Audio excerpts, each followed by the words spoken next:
Je suis heureux que cette exposition soit proposée à tous les visiteurs de cette maison diocésaine, c'est-à-dire autant aux personnes qui viennent à cause de leur mission dans le diocèse, mais aussi à toutes les autres qui sont là simplement pour une réunion, pour un repas ou pour un accueil.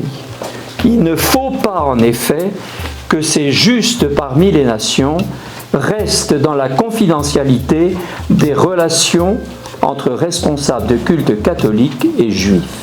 Et de tous les justes parmi les nations, distingués par l'Institut Yad Vashem, ont été de ces hommes de Dieu, de ces hommes de foi, de ces hommes n'ayant pas perdu leur humanité, ni le sens de leur sacerdoce, qui ont rappelé, par leurs paroles et par leurs actes courageux, défiant la tyrannie, la dictature et la collaboration, que l'homme, créé à l'image de Dieu, ne peut tolérer, ne peut admettre le sort qui fut réservé aux Juifs, aux étrangers, pendant la Seconde Guerre mondiale et pendant la Shoah.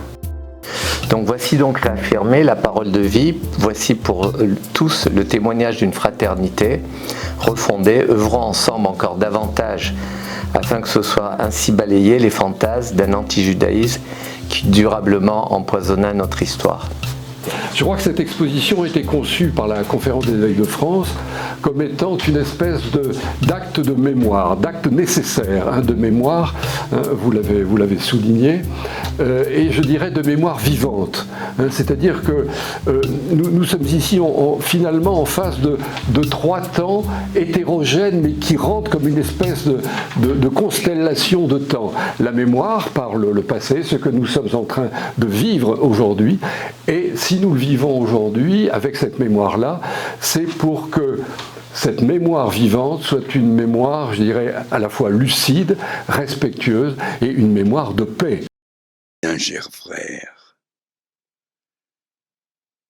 il y a une morale chrétienne, il y a une morale humaine qui impose des devoirs et reconnaît. Ces devoirs et ces droits tiennent à la nature de l'homme. Ils viennent de Dieu. On ne peut les violer. Il n'est au pouvoir d'aucun mortel de les supprimer. Que des enfants, des femmes, des hommes, des pères et des mères soient traités comme un vil troupeau, que les membres d'une même famille soient séparés les uns des autres et embarqués pour une destination inconnue. Il était réservé à notre temps de voir ce triste spectacle. Pourquoi le droit d'asile dans nos églises n'existe-t-il plus? Pourquoi sommes-nous des vaincus?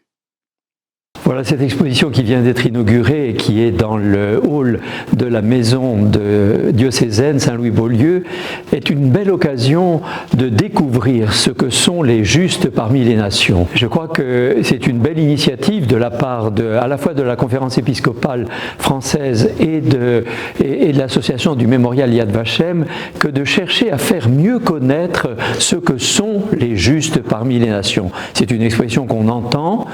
Il ne faudrait pas que cette expression reste entre les responsables catholiques, de culte catholique, et les responsables juifs. Il y a à faire découvrir la beauté du témoignage de ces personnes qui ont risqué leur vie pour sauver les vies humaines, des vies de personnes juives pendant la dernière guerre mondiale. Cette exposition est essentielle et importante pour la mémoire des justes parce qu'elle permet de connaître justement ce qu'ont fait ces justes pendant la Seconde Guerre mondiale, d'avoir sauvé au péril de leur propre vie des vies humaines. Et bien évidemment, ces vies ont été sauvées par des prêtres, par des religieux, des religieuses, des laïcs également, qui ne se sont pas posé la question du respect de la loi, qui ont tout simplement agi comme des êtres humains pour sauver d'autres êtres humains, et il faut le faire savoir. Eh bien, cette exposition montre que dans un certain nombre de cas, des membres du clergé, des laïcs aussi, se sont opposés et ont sauvé les Juifs. Et c'est en ça, je crois, que cette exposition est d'une très très grande importance. Je vais lire 2 psaumes, d'une part le psaume 121 et d'autre part le psaume 133. Shir la Ma'alot, Esa enayel et harim, me'ain yavo Ezri, Ezri me'im Adonai, Ose shamaim va'aretz, aliten lamot raglecha, al yanum shomrecha, inelo yanum velo yishan, shomer Israël, Adonai shomrecha, Adonai tzilecha al yad yeminecha, yomam hashemesh lo yakeka, veyarear balayla, Adonai yishmorcha mikol ra, yishmor et nafshecha, Adonai yishmor tzetecha, uvoecha, me'ata ve'ad olam.